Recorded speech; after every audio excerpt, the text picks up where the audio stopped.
நல்ல ஒரு விஷயந்தான். தமிழ் மக்களுக்கும், தமிழ்நாட்டுக்கும், தமிழ் இனத்திற்கும் இப்படிப்பட்ட ஒரு அற்புதமான ஒரு தலைப்பில் மக்களை ஒன்றிணைந்து ஒரு மகிழ்ச்சிகரமான ஒரு செய்தி தான்.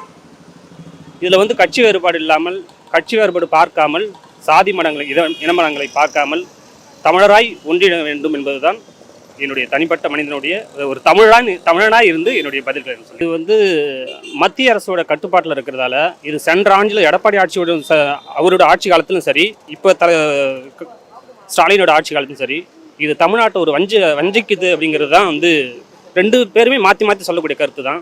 இப்போ அந்த ஆட்சி அடுத்த ஆட்சி வந்த பிறகு கூட உடனே வந்து எடப்பாடி வந்துட்டார், அவருக்கு வந்து அவர் முதலமைச்சர் ஆகிட்டார், அதனால் வந்து நம்ம பகிர்ந்து கொடுப்போம் அப்படிங்கிறதுலாம் இல்லை. இது மத்திய அரசாங்கம் தொடர்ந்து எந்த ஆட்சி வந்தாலும் அதே கொள்கையை தான் அவங்க கடைபிடிக்கிறாங்க.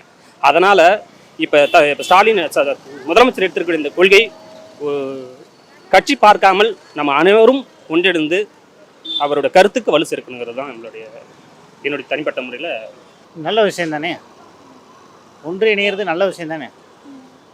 ஏன்னா நம்ம வந்து அரசியல் இல்லாமல் ஒரு பொது நன்மைக்காக ஒன்று இணைகிறோம்.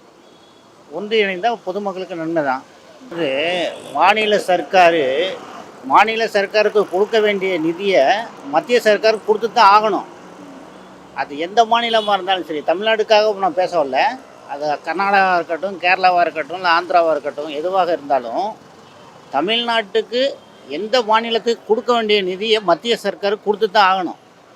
ஆனால் அதை கொடுக்காததுக்கு ஒன்றிணைவு தமிழர்கள் அனைவரும் ஒன்றிணைவது தமிழுக்கும் தமிழ்நாட்டுக்கும் நல்லதானே.